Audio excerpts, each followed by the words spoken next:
Hi, my name's Claire Louise, and hopefully by now you will have listened to the first episode of I Can Only Imagine Evie. The first episode was called Episode 1, I Am the One. This episode is Episode 2, The Red Velvet Box. What then is this different thing? Death. I wanted to ask him, but at the same time, I didn't want to. From the very graven face of I Am the One in front of me, I could see that it was clearly something I wouldn't like. I Am the One's face was now back to the soft, inviting face that I had begun to fall into. I hadn't yet experienced enough of I Am the One to understand that this was love. This understanding would come later in this story. But I could not ignore the different thing of death, now that it had been mentioned. I knew within myself it must be the opposite of the place I was currently sitting in. I mean, it couldn't possibly be here, could it? This place was just far too wonderful to have anything as uninviting as death.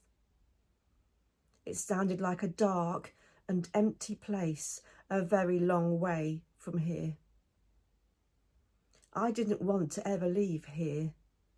Here was wonderful, with so much to discover, so much that I didn't know if there was ever an end to it or a beginning. This was my beginning as far as I could remember, and yet the second I Am said, "Welcome, and it is so lovely to see you again, young Evie." These words felt like truth, and yet how could I have met this I Am before now? Another question to be answered. I continued to sit upon the rock with I Am the One sitting opposite me, with his hands wide open towards me. I could still see my name and loads of others within his hands. I could feel the fresh breeze on my face, and I could feel electricity running through my fingertips as they were outstretched on my lap. My palms facing upwards towards I Am the One. Our gaze held each other, and it was as if I didn't need to speak for I Am the One to know what I was thinking, even before any words had left my lips. He seemed to know everything, all things. I Am the One smiled at me and drew closer and whispered to me. "Do you remember when I told you, little Evie, the whole point of your being here is to discover two things, Evie, and then once you discover them, to make a choice that those two things will lead you to make. Indeed, the most important choice that anyone and everyone must make." "Yes," I said, "I remember. But now you have mentioned this different thing called death, the agreement not to eat from that tree, or..." As I trundled on, I Am the One interrupted me and said, "Shh. Now, little Evie, do not concern yourself with that right now. I am also known as the Ancient of Days, but you do not need to worry about seconds, hours, days, months, years, decades, centuries, millenniums right now. Just trust me, and if you trust me that you don't need to eat from that tree at all, that literally is everything provided for you to live a long life, then you will discover that life with me is eternal, and that is the truth. However, the discovery of the two things is extremely important. Would you like to know what the two things are?" he said, patiently waiting for my answer, looking deeply into me. "Yes, please," I said. My excitement and joy was just exploding inside me once again. "In that case, little Evie, I need to introduce you to someone. So close your eyes for a moment. I Am the One gently brushed his fingertips across my eyes, and instantly I could see myself standing in front of a large window. The window was slightly misty with droplets of rain. No, wait. Looking more closely, it's not rain. Snow. Yes, it was snowing. As I stood watching, I could just make out a large velvet gift box with a huge gold bow on it. It was actually larger than me, or so it seemed. It stood front and centre in the window, and all around it was the most beautiful scenery of palm trees, and it looked like dawn rising and the most beautiful star on the horizon. It reminded me of a Victorian-style sweet shop, but how could I even know what that was when I was physically sitting on a rock with I Am the One on the first day of all days? Focus, said I Am the One's whispered voice inside me. My mind came directly back to the Victorian suite window. I was standing outside the window, looking in through this misty, snowy window as if I were a very young child. I could see the snow hitting my red patent shoes and slightly melting before trickling to the snowy pavement. I could feel the excitement welling up inside me. What was in the beautiful deep red velvet box? It was too dark and misty to see. Speak, little Evie, said I Am the One. With that, I found myself saying these words, let there be light. Suddenly, all the mist and snow melted away, and I could now clearly see the red velvet box with the gold bow on top. It surely must be the most amazing gift in the whole entire universe, that's for sure, I thought to myself. I Am the One answered.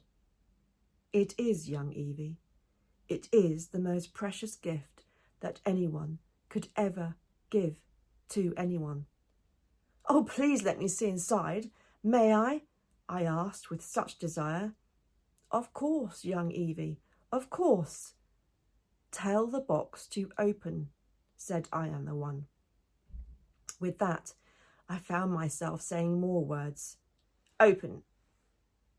With that, I began to see the velvet red box begin to shake. At first, I thought I was seeing things. And of course, I was. But this was so real that I felt I could literally reach out and touch it. I continued to focus on the shaking, but I knew my right hand was still holding I Am the One's hand. The lid of the box with the gold bow began to move, and I could just see inside the corner. It was lined with the most exquisite gold silk, but it lit up so brightly that I put my left hand up to my brow to shield my eyes from the brightness that was now emanating from the box.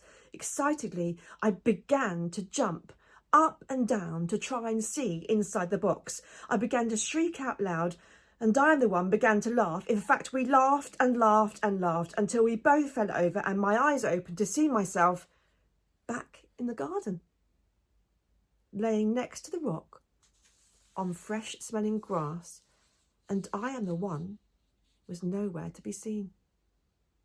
Instead, I found myself with the fourth I Am. Adam sat quietly next to me, but he looked like he had something to ask me and couldn't wait. I said, "Do you want to speak?" "Well, Evie, I thought you'd never ask," said Adam. "Did I Am the One show you the red box with the gold bow? Did you see it shake? What did you see?" "Wow," I said, laughing, so many questions at once. "Yes, yes, yes, and yes." "I knew it," said Adam. "I just knew it. What was in there? Well, I'm not exactly sure, because the last thing I remember was jumping up and down, holding tightly to I Am the One's hand and laughing until we fell over, and then I opened my eyes and here you are. Exactly, said Adam. Here I am. Here we are. So, do you not see? I see you, I said, rather annoyed that he was asking me this question. Well, the word see also means to understand, he explained. Does it? Oh, I replied rather apologetically. Realising I had misjudged him, thinking he's rather arrogant. Adam continued. So, like you, I have been sitting here waiting for you to wake up because although I know the word means understand, I was hoping you might actually understand and throw some light on all this. I pondered for a moment, looking at Adam, but contemplating what we both needed to understand. Finally, I said, Did you laugh and laugh too with I Am the One? Yes, he said, I did. And when you woke up back here, what did you see? I asked. You, he said, and promptly placed his finger on my forehead, which was quite nice, actually. Well, I think that the gift box contained the joy of us both meeting each other, that's for sure, I said with a chuckle. How long have you been waiting for me to speak? I have no idea, said Adam. I Am the One tells me there is no time here. What is this thing called time? I asked a little cynically. I believe it's a different state or dimension that is layered over the top of another dimension. I am not sure how I know that, but I just do, answered Adam, rather frustrated in his answer. And what does that state or dimension of time do? I asked. I don't know, but I think it's something that isn't activated as yet, Adam explained. Gosh, so many questions that I have, that we have. I think that we should just enjoy this place and find out who we are and why we are here. Oof, that's it, I said rather loudly. What is it? He said. Well, before I Am the One closed my eyes so I could see, he asked if I would like to know the whole point of my being here and went on to explain that it's to discover two things, Evie, and then once you discover them, to make a choice that those two things will lead you to make, indeed, the most important choice that anyone and everyone must make. I went on to explain my understanding further.